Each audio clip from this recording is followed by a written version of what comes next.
তুমি কি তোমার নিজের মনটাকে কন্ট্রোল করছো, না তোমাকে অন্য কেউ কন্ট্রোল করছে? হয়তো তুমি ভাবছো তোমার প্রতিটা ভাবনা, তোমার সিদ্ধান্ত তুমি নিজে নিচ্ছ। আসলে তা নয়, তোমাকে অন্য কেউ ম্যানিপুলেট করছে। আজকে আমি কথা বলবো ডার্ক সাইকোলজি, এমন একটা সাইকোলজি যা শুনলে তুমি অন্য কাউকে কন্ট্রোল করতে পারো। তাই এগুলি হলো সবচাইতে সিক্রেট জিনিস, কিন্তু এটা আমি শেয়ার করছি তার কারণ তুমি অন্যের দ্বারা কন্ট্রোল হচ্ছে কিনা সেটা তুমি নিজে জানবে। এটা একটা অ্যাওয়ারনেস ভিডিও, এবং এই ভিডিও শেষে আমি এমন কিছু সিক্রেট রাখবো যেটা হয়তো তোমার কাজে আসতে পারে। তার জন্য সম্পূর্ণ ভিডিওটি দেখো। এখানে বেশি অংশ মানুষ মনে করে যে সে নিজে থেকেই প্রতিটা সিদ্ধান্ত নেয়, তার প্রত্যেকটা সিদ্ধান্ত সে যা কাজ করছে সে নিজে নিচ্ছে। কিন্তু ডার্ক সাইকোলজিতে বলে একটা সাধারণ মানুষ তার 90% সিদ্ধান্ত অন্যের দ্বারাই ইনফ্লুয়েন্স হয়। এটাকে বলা হয় ম্যানিপুলেশন। অর্থাৎ সে কি কাজ করবে এবং কি করবে না সেগুলো অন্য কেউ নির্ধারণ করে। তার জন্য সে বারবার ভাবে যে সে কেন দুঃখ বা কষ্ট লাগছে তার লাইফে, কারণ সে তার নিজের সিদ্ধান্ত নিচ্ছে না। আমি এখানে ডিটেলস এটাকে এক্সপ্লেন করব। ডার্ক সাইকোলজিতে একটা ঘটনা খুব বেশি করে আসে, এটা হলো গ্যাস লাইটিং। 1934 সালের একটা সত্য ঘটনা। 1944 সালে এই ঘটনা অবলম্বনে একটা মুভি তৈরি হয়। এখানে একটা স্বামী এবং একটা স্ত্রী বিবাহিত হয়। যে স্বামী, সে তার স্ত্রীটাকে 1 বছরের মধ্যে পাগল করে দেয়, এবং এই যে পাগল করা যে কাহিনীটা পরবর্তীকালে উঠে এসেছিল, মানুষ আচম্বিত হয়ে গেছিল। এটা সাইকোলজি স্টুডেন্টের মধ্যে প্রথম স্টাডির বিষয়। একটা সাধারণ মানুষকে বা ভালো মানুষকে কি করে পাগল করা যায়। এখানে 3টে বিষয় দেখতে হবে। যে স্বামীটা বিবাহ করেছিল, সে প্রথমে সেই স্ত্রীটাকে কিছু কিছু ভুল জিনিস দেখায়। ফর এক্সাম্পল, লাইট অন করে রাখে মাঝরাত্রে। কিছু কিছু ক্ষেত্রে রান্নাতে বেশি করে লবণ দিয়ে দেয়, কিন্তু স্ত্রীটা জানতে পারে না। অনেক ক্ষেত্রে ভূতের একটা অনুসন্ধান তাকে দেখায়, অর্থাৎ আশপাশে ভূত আছে এটাকে তাকে অনুভব করায়। অর্থাৎ যখন স্ত্রীটা একা বাড়ি থাকে, তখন সেই স্বামীটা লুকিয়ে লুকিয়ে তাকে ভয় দেখার একটা নাটক বা ছলনা তৈরি করে। এবং স্ত্রীটা প্রথমে এগুলো বিশ্বাস করতো না, আস্তে আস্তে ধীরে ধীরে এটা বিশ্বাস করতে শুরু করে, এবং একটা সময় এসে এই বিশ্বাসটা ভয়তে রূপান্তরিত হয়। তারপরে সে তার স্বামীকে বলে, স্বামী এটা বলে সাধারণ একটা ব্যাপার, কিন্তু স্বামী নিজেই করছে এটা। কত ভয়ানক ঘটনা, তাই নয় কি? এবং তারপরে সেই স্ত্রীটা নিজেকে পাগল ভাবতে শুরু করে। বেশ কিছু মাস, বেশ কিছু দিন যখন নিজেকে পাগল ভাবতে ভাবতে একটা সময় দেখা যায় সেই স্ত্রীটা কমপ্লিটলি পাগল হয়ে যায়। এটা একটা ভয়ানক ঘটনা, এবং এই ঘটনার পক্ষ দিয়ে গ্যাস লাইটিং তৈরি হয়। অর্থাৎ গ্যাস লাইটিং একটা সাইকোলজিক্যাল ওয়ার্ড। এখানে একটা মানুষ সে কি বিশ্বাস করছে তার উপর নির্ভর করে। অর্থাৎ মনে করো তুমি একটা সম্পর্কের মধ্যে আছো, সেই সম্পর্কটা নাম হলো টক্সিক রিলেশনশিপ। এই টক্সিক রিলেশনশিপের মধ্যে কখনো তোমাকে ভালোবাসার অভিনয় করে, কখনো তোমাকে গিফট দেয়, তোমাকে অনেক ভালো বলে, এবং এটা দেখায় যে তুমি হলো একমাত্র মানুষ পৃথিবীর মধ্যে সবচাইতে সুন্দর, কিন্তু তারপরে তোমাকে আবার খারাপ বলছে, বা তোমার যে অনুভূতিগুলোকে নিয়ে সে খেলা করে। বেশি অংশ ক্ষেত্রে দেখা যায় যে সম্পর্কের মধ্যে মানুষ টক্সিক রিলেশনশিপের মধ্যে থাকে, কিন্তু সে এটা থেকে বেরিয়ে আসতে পারে না। এটা হচ্ছে গ্যাস লাইটিং এর প্রথম ধাপ। অর্থাৎ তুমি যদি কোনো সম্পর্কের মধ্যে থাকো, তাহলে বুঝতে হবে এটা টক্সিক রিলেশনশিপ কিনা। তুমি চাইলেও এটা থেকে বেরিয়ে আসতে পারছো না, বারবার তুমি ফিরে যাচ্ছ। 99% কেসেস দেখা যায় এই সম্পর্ক কখনো ভালো ছিলই না, এবং আগামী দিন কখনো ভালো হবে না। কেন এটা হয়? কারণ তুমি নিজেকে খারাপ প্রমাণ করতে চাও না। তুমি বারবার বলো যে আমি যদি ছেড়ে চলে আসি এই সম্পর্ক থেকে, তাহলে হয়তো আমি খারাপ করছি। একটা কথা ভাবতে হবে, তুমি খারাপ করছো না, তুমি ওই সম্পর্কের মধ্যে থেকে খারাপ করছো। যখন তুমি ফিল করতে পারছো, অনুভব করতে পারছো যে এই সম্পর্কটা তোমার জন্য নয়, তাহলে ওখান থেকে বেরিয়ে আসা হলো তোমার প্রথম পদক্ষেপ। তোমরা হয়তো অনেকবার শুনেছো মাইন্ড প্রোগ্রামের কথা। ওই মাইন্ড প্রোগ্রামিংটা কি এটা অবশ্য জানতে হবে। আমাদের ব্রেন ঠিক কম্পিউটারের মতন কাজ করে। আমরা কি জিনিস গ্রহণ করছি এবং তারপরে আমাদের ব্রেনের মধ্যে সেই জিনিসটা নিয়ে প্রসেসিং হয়, তারপরে আমরা একটা রিয়াক্ট করি, অর্থাৎ আউটপুট দিই। এখন তুমি দেখো তুমি আশপাশ থেকে কি জিনিস গ্রহণ করছো। ম্যাক্সিমাম আমরা প্রতিদিন 2 ঘন্টা 3 ঘন্টা বা তার থেকেও বেশি সময় আমরা মোবাইল ফোন দেখি। মোবাইল ফোনের যা তুমি দেখছো, ফেসবুক বা ইনস্টাগ্রাম বা ইউটিউব, প্রতিটা জিনিসই একটা অ্যালগরিদম ইউজ করছে। অর্থাৎ তুমি কিন্তু কন্ট্রোল করছো না, ফেসবুক তোমাকে কন্ট্রোল করছে যে পরবর্তী ভিডিওটা কি আসবে, পরবর্তী ফটোটা কি আসবে। একই ক্ষেত্রে ইনস্টাগ্রাম তোমাকে কন্ট্রোল করছে। কি করে সেটা বুঝতে হবে। ফেসবুক তোমাকে, তুমি যখন প্রথম একটা অ্যাকাউন্ট খুলেছো ফেসবুকে, তখন ফেসবুক তোমার সম্বন্ধে কিছুই জানে না, তখন তোমাকে স্টাডি করে। কিভাবে? তুমি যখন ফেসবুকে স্ক্রলিং করছো বা কোনো ভিডিও দেখছো, কতক্ষণ ভিডিও দেখেছো সেটা ফেসবুক ভালো করে দেখে যে কোন ভিডিওটা বেশিক্ষণ দেখছে এবং কোন ভিডিওটা স্কিপ করছে, দেখছে না। তারপরে ফেসবুক বেশ কিছুদিন পরে, বলা যায় ফেসবুক মাত্র 5 দিন পরে তোমার থেকে বেশি জানতে পারে তোমার সম্বন্ধে। তারপরে তুমি যেগুলো পছন্দ করো ঠিক তেমনই ভিডিও তোমার সামনে আসে, কারণ এটা অ্যালগরিদম। এবার কি হচ্ছে দেখো, খুব ভালো করে এটা লক্ষ্য করো। তুমি যে জিনিসটা দেখছো সেটা কিন্তু প্রসেস হচ্ছে। পৃথিবীতে লক্ষ লক্ষ ঘটনা ঘটছে, কিন্তু তুমি শুধু সেই ঘটনাকে লক্ষ্য করছো বা দেখছো যেটা তুমি পছন্দ করছো, এবং সেই ঘটনাটা লক্ষ্য করে ভাবছো যে পৃথিবী ঠিক ওরকম। কিন্তু আলটিমেটলি পৃথিবী কিন্তু পৃথিবীর মতনই, তুমি শুধু সেই জিনিসটাকে ফোকাস করেছো। অর্থাৎ তোমার সামনে হাজারটা জিনিস আছে, তোমার যেটা লক্ষ্য কেবল সেই জিনিসটা তুমি দেখছো। ধরো তুমি একটা বাইক প্রেমিক, তুমি বাইক দেখতে পছন্দ করো, তোমার নিজের একটা বাইক নেই, তুমি আগামী দিন বাইক কিনবে। যখন তুমি রাস্তা দিয়ে যাবে, কেবল তুমি বাইকের দিকে তাকাবে, কে কোন বাইকটা নিয়ে যাচ্ছে, কার কেমন বাইক আছে, কত প্রাইস। অর্থাৎ তোমার লক্ষ্যটা কেবল বাইকের দিকে হবে। কিন্তু আশপাশে অনেক জিনিস হচ্ছে, কিন্তু সেদিকে তোমার লক্ষ্যই নেই। এটা হচ্ছে ম্যানিপুলেশন। এবং আমি আরেকটু ডিপলি যাচ্ছি, কারণ এই জিনিসটা তোমাকে বুঝতে হবে। যদি তুমি না বুঝতে পারো, তাহলে আলটিমেটলি তোমার লাইফের অন্য কেউ তোমাকে কন্ট্রোল করবে এবং তুমি তার হয়ে সারা দিনরাত কাজ করবে, আলটিমেটলি তোমার কিছুই আসবে না। 1971 সাল একটা ঘটনা, যে ঘটনাটা হয়তো তুমি শুনলে তুমি অনেক কিছু বুঝতে পারবে। স্ট্যানফোর্ড ইউনিভার্সিটির কিছু ছাত্রদের নিয়েছিল। স্ট্যানফোর্ড একটা প্রিজনার আছে, জেল। ওই জেলের মধ্যে দুটো টিম ভাগ করেছিল। 40 জনের একটা স্টুডেন্টের টিম এবং অন্যদিকে 40 জনের আরেকটা স্টুডেন্টের টিম। 40 জন যে ছাত্র ফার্স্ট টিম, তাদেরকে পুলিশ তৈরি করেছিল, এবং সেকেন্ড টিম তাদেরকে কয়েদি তৈরি করেছিল। ওয়েল, চোর এবং ডাকাতদের সঙ্গে তাদেরকে থাকতে হবে, এবং তাদেরকে 5 দিন অবজার্ভ করেছিল। 5 দিন অবজার্ভ করার পরে যখন তারা সেই জেল থেকে বেরিয়ে এসেছিল, তারপরে দেখলো যাদেরকে চোরের রোল দিয়েছিল তারা কখনো ভালো মানুষ হয়ে উঠতে পারেনি। তারা কেউ কেউ ড্রাগে অ্যাডিকশন হয়ে গেছিল এবং তারা সেই চোরের কাজটাই বেছে নিয়েছিল আগামী দিন। কিন্তু যারা পুলিশের কাজটা নিয়েছিল, তারা ওই চোরেদেরকে অত্যাচারিত করত জেলের মধ্যে, এবং বাইরে এসে তারা হিংস্র হয়ে গেছিল। ওয়েল, একটা জিনিস বুঝতে হবে যে যারা পুলিশ হয়েছিল, তারা যে 5-6 দিন যে রোল প্লে করেছিল সেটাকেই তারা বিলিভ করে নিয়েছিল তাদের সাবকনসিয়াস মাইন্ডে, এবং বাদ বাকি 40 জন যারা চোরের রোল প্লে করেছিল, তারা সেই রোল প্লেটা সাবকনসিয়াস মাইন্ডে নিয়ে এসেছিল।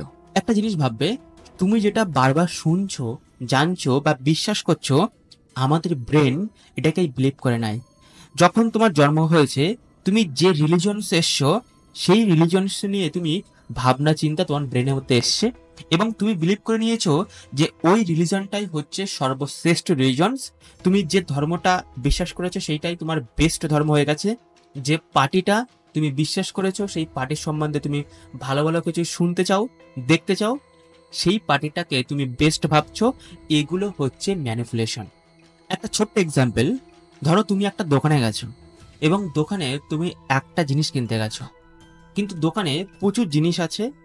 তুমি জামা কিনতে গেছো, কিন্তু দোকানের মধ্যে অনেক খেলনা জাতীয় দ্রব্য আছে, খাবার আছে, তুমি দেখবে তুমি কেবল একটা জিনিস কিনে আনতে পারবে না, তুমি আশপাশেও আরো অনেক জিনিস কিনবে। যেটা প্রয়োজন ছিল না সেটাও তুমি কিনছো। কেন? কারণ তুমি ওই দোকানের মধ্যে গিয়ে বা মলের মধ্যে গিয়ে ম্যানিপুলেট হয়ে গেছো।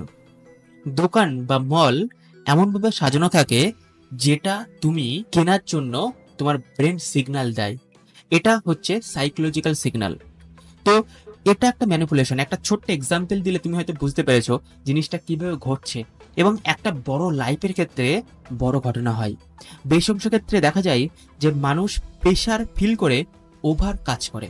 যখন কোনো বসের আন্ডারে কাজ করে তখন তাকে চাকরির ভয় দেখিয়ে তার দ্বারা বেশি কাজ করিয়ে নেওয়া হয়। যখন কোনো সম্পর্কের মধ্যে থাকে তখন বিচ্ছেদের কথা বলে সেই সম্পর্কটাকে টিকিয়ে রাখে একটা টক্সিক রিলেশনশিপের মাধ্যমে। ওয়েল, দেখা যায় যে বিবাহর পরে মানুষ বা সমাজ তাকে খারাপ বলবে তার ভয়ে একটা টক্সিক রিলেশনশিপে সারাটা জীবন থেকে যায় এবং ভাবে এটাই তার নিয়তি। 1963 সাল আমেরিকায় জো মাইকেল বলে একটা মানুষ ছিল। এই জো মাইকেল তিনি সেই সময় ফেমাস একটা লোক ছিল। তাকে একটা টাস্ক দেওয়া হয়েছিল যে একটা মানুষকে ইলেকট্রিক শক দিতে হবে একটা দিনের মধ্যে, অর্থাৎ 12 ঘন্টার মধ্যে। এবং যেহেতু সেই মানুষটা ফেমাস ছিল তার জন্য বেশি অংশ মানুষ রেডি হয়ে গেছিল ইলেকট্রিক শক নেওয়ার জন্য। ওয়েল, এখান থেকে তুমি একটা জিনিস শিখবে, বিভিন্ন রকম নেতা থেকে শুরু করে ধর্মগুরু, মৌলবাদী বা বিভিন্ন রকম ইনফ্লুয়েন্সার যাকে তুমি ফলো করছো, তুমি আনকনসিয়াসলি তার কথা বিশ্বাস করে নিচ্ছ এবং সে তোমাকে যা বলছে সেটাই তুমি করছো। তুমি দেখো তোমার যে লাইফের পারপাস, যে ইচ্ছা, সেটা কি তুমি কখনো পূরণ করেছো? না তুমি সেই জিনিসটাকে ফলো করছো যে জিনিসটা আজ ট্রেন্ডিং। তুমি হয়তো ফেসবুক বা ইনস্টাগ্রামে ফটো দিয়ে কটা লাইক এসছে সেটা গুনছো। তুমি এটা দেখছো তুমি কত ইনকাম করছো আশপাশের মানুষের থেকে। তুমি যদি একজন ছাত্র হয়ে থাকো তাহলে তুমি দেখছো তুমি তোমার বন্ধুর থেকে কত বেশি নাম্বার পাচ্ছ। ওয়েল, আমরা সবসময় কমপ্লিট করছি বা কম্পেয়ার করছি। তো এটা হচ্ছে একটা আনকন্ডিশনাল ম্যানিপুলেশন যেটা তুমি করছো। কিন্তু তোমার কি হওয়া উচিত ছিল? তোমার স্ট্রেংথটা জানা উচিত ছিল। কিন্তু তুমি তোমার নিজের দিকে না দৌড়ে তুমি অন্য দিকে দৌড়াচ্ছ, যেটা থেকে তুমি কখনোই বেনিফিট পাবে না। বেশি অংশ ক্ষেত্রে দেখা যায় যে ইমোশনাল ব্ল্যাকমেল হয় মানুষ। এবং FOG সাইকোলজিতে একটা টার্মস হয়, ফিয়ার, অবলিগেশন এবং গিল্ট। প্রথমে মানুষকে ফিয়ার অর্থাৎ ভয় দেখায় যে কোনো বিষয়, তারপরে অবলিগেশন করে এবং এমনভাবে অবলিগেশন করে যাতে সে গিল্ট অনুভব করতে পারে, নিজের প্রতি রিগ্রেট অনুভব করতে পারে। এটা একটা চেন এবং এটা ইন্ড লুপ চেনে কাজ করে।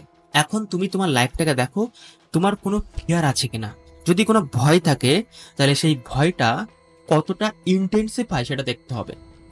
যখনই তুমি বুঝতে পারছো তোমার লাইফে কোনো একটা ফিয়ারে তুমি আটকে আছো, তারপরে দেখতে হবে কোনো মানুষ এটাকে অবলিগেশন করছে কিনা, তোমাকে দোষারোপ করছে কিনা। এবার দেখতে হবে কোন মানুষ তোমাকে অবলিগেশন করছে, তোমাকে খারাপ বলছে বা তোমাকে ভুল বারবার ধরিয়ে দিচ্ছে। তারপরে দেখতে হবে গিল্ট, তুমি নিজেকে গিল্ট ফিল করছো তোমার নিজের কোনো অতীতের কাজের মাধ্যমে, বা যখন অন্য কোনো মানুষ তোমাকে বলছে তোমার নিজের কি খারাপ লাগছে। যদি হয় তাহলে তুমি একটা ইমোশনাল ব্ল্যাকমেলের মধ্যে আছো। এটা হলো ইন্ড লুপ প্রসেস। এখান থেকে তুমি নিজে বেরিয়ে আসতে পারবে না। ওয়েল, সাইকোলজিতে বলে একটা মানুষ মৃত্যুর থেকেও খারাপ তৈরি করে এই ইমোশনাল ব্ল্যাকমেল। তো ইমোশনাল ব্ল্যাকমেলটা যদি তুমি বুঝতে না পারো বা তুমি এটা থেকে বেরিয়ে আসতে না পারো, তো এই ইমোশনাল ব্ল্যাকমেল থেকে তোমাকে বেরিয়ে আসতে হবে। আর এটা বেরিয়ে আসার জন্য কি করতে হবে? প্রথমত অ্যাকসেপ্ট করতে হবে যে তুমি একটা ইমোশনাল ব্ল্যাকমেলের মধ্যে আছো। এই যে ইমোশনাল ব্ল্যাকমেলের কথা বলছি, বেশি অংশ মানুষ এটা অ্যাকসেপ্টই করে না। অনেক সময় দেখা যায় যে ইমোশনাল ব্ল্যাকমেলটা অনেক কম লেভেলের আছে, তবুও এটা ইমোশনাল ব্ল্যাকমেল। তো এটা থেকে বেরিয়ে আসার জন্য তুমি অ্যাকসেপ্ট করবে, তারপরে মানুষদের সাথে কথা বলতে হবে যারা তোমাকে হেল্প করতে পারে। সাইকোলজিতে এটা বলে যে 100টা মানুষের মধ্যে 5 থেকে 6 জন মানুষ এই ইমোশনাল ব্ল্যাকমেলের মধ্যে আছে। তুমি কি আছো? তাহলে নিজেকে প্রশ্ন করো, তুমি কি ইমোশনাল ব্ল্যাকমেলের মধ্যে আছো কিনা। অর্থাৎ তুমি কোন একটা সমস্যা থেকে বেরিয়ে আসতে চাইছো কিন্তু পাচ্ছ না, বারবার সেই সমস্যার মধ্যে পড়ছো। সেটা হতে পারে কোনো সম্পর্কের সমস্যা, হতে পারে তোমার লাইফের একটা ইনক্লুড প্রসেস, হতে পারে একটা চাকরি তুমি করছো, তোমার খারাপ লাগছে, বস তোমাকে অনেক অভদ্র কথা বলছে, ব্যবহার করছে, তবুও তুমি বেরিয়ে আসতে পারছো না, কারণ তুমি বাইরে বেরিয়ে আসলে তোমার চাকরি আর পাবে না। এগুলো হলো ইমোশনাল ব্ল্যাকমেল, এবং বেশি অংশ মানুষ এই ইমোশনাল ব্ল্যাকমেলের মধ্য দিয়েই যায় এবং সে বুঝতে পারে না। আরেকটা কেস বলছি, 1975 সাল জার্মানিতে একটা ব্যাংক লুট করেছিল 5 জন ডাকাত মিলে। সেই লুটের মধ্যে 5 জন মানুষকে বন্দি করেছিল। প্রায় বিগত 6 থেকে 7 দিন চলে গেছিল। তারপরে যখন পুলিশ সেই 5 জন ডাকাতকে ধরেছিল, তুমি বললে বিশ্বাস করবে কিনা জানি না, যাদেরকে বন্দি করেছিল তারা তাদের হয়ে লড়েছিল হারার জন্য, উকিল নিয়েছিল এবং পরে ছেড়েছিল, এবং ওর মধ্যে 3 জন বিবাহ করেছিল সেই ডাকাতদের সঙ্গে। এখানে সাইকোলজিতে একটা কথা বলে স্টকহোম সিনড্রোম। স্টকহোম সিনড্রোমটা বেশি অংশ ক্ষেত্রে দেখা যায়। আমি এটা বলবো, যখন আমি এটা নিয়ে রিসার্চ করছিলাম, দেখছিলাম 100 জন মানুষের মধ্যে 80 জন মানুষ এই স্টকহোম সিনড্রোমের মধ্যে আছে। এটা কি? হয়তো তুমি একটা খারাপ সম্পর্কের মধ্যে আছো, আমি সম্পর্কটা বারবার এক্সাম্পল করছি, কিন্তু এটা ভাবো না যে তোমার সম্পর্ক নেই বলে এই সমস্যা নেই। তুমি যে কাজ করছো সেটাও ধরতে পারো, বা তুমি যদি পড়াশোনা করো সেটাও ধরতে পারো। অর্থাৎ একটা এক্সাম্পল আমি দিচ্ছি, হয়তো তুমি একটা খারাপ সম্পর্কের মধ্যে আছো, তুমি এটা থেকে বাইরে আসতে পারছো না, তুমি ওই খারাপ সম্পর্কটাকেই ভালোবেসে ফেলেছো। অর্থাৎ তোমার সাথে যে খারাপ ঘটনাগুলি ঘটছে সেটাকেই তুমি পছন্দ করে ফেলেছো। তুমি ভাবছো এটাই লাইফ। সেই একটা ব্যাঙ যদি একটা খানাতে থাকে, পচা খানা, পাশে একটা ভালো খানা আছে, ওই ব্যাঙটা ভাবছে যে পচা খানাটাই তার জীবন, যে পচা খানার দুর্গন্ধগুলো আসে সেগুলো তার লাইফের একটা পার্ট। তুমি যদি মনে হয় যে আমি একটা টক্সিক রিলেশনশিপের মধ্যে আছি, বা এমন কোনো মানুষ আমার বন্ধু, সে আমাকে অনেক খারাপ কথা বলে বা খারাপ দিকে নিয়ে যাচ্ছে, এবং তুমি ভাবছো যে এটাই তো ভালো, এটাই তো লাইফ, রাইট? কখনো নয়, কারণ তুমি এই স্টকহোম সিনড্রোমের মধ্যে আছো। তুমি সিগারেট খাচ্ছ, তুমি এটা থেকে বেরিয়ে আসতে পারছো না, ওই সিগারেট খাওয়াটাকেই তুমি পছন্দ করে ফেলেছো, ভালোবেসে ফেলেছো। অর্থাৎ একটা মানুষ যদি কোনো খারাপ জিনিসটাকে ভালোবেসে ফেলে, বেশ অংশ ক্ষেত্রে দেখা যায় যে যত অ্যাডিকশন আছে প্রায় 90% কেসেস এই স্টকহোম সিনড্রোমের মধ্যে মানুষ পড়ে। আমেরিকাতে মানুষ প্রথমে কাউন্সিলিং দেখায়।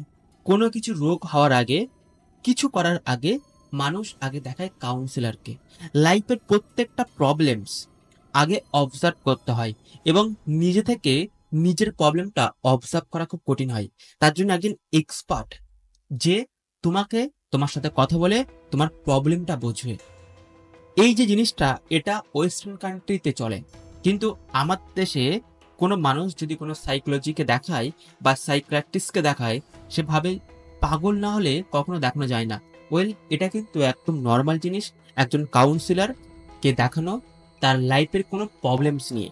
যদি তোমার কোনো প্রবলেমস থাকে, কোনো পার্সোনাল ইমোশনাল প্রবলেম থাকে, সেটা হতে পারে স্টাডি, পড়াশোনাতে, ছাত্রদের জন্য, বড়দের জন্য কোনো টক্সিক রিলেশনশিপ, বা আরো বড়দের জন্য হয়তো বিজনেস বা মানি ব্যাপারে, তাহলে অবশ্যই একজন কাউন্সিলর তোমাকে সাহায্য করতে পারে। তো সর্বশেষে ভিডিও শেষে আমি তোমাকে একটা জিনিস বলতে পারি, যদি তোমার মনে হয় যে তোমার লাইফ থেকে একটা প্রবলেম তুমি আছো, একটা ইনরিলিভ প্রসেসের মধ্যে আছো, তুমি এটা থেকে বেরিয়ে আসতে পারছো না, তাহলে আমার সাথে কথা বলতে পারো।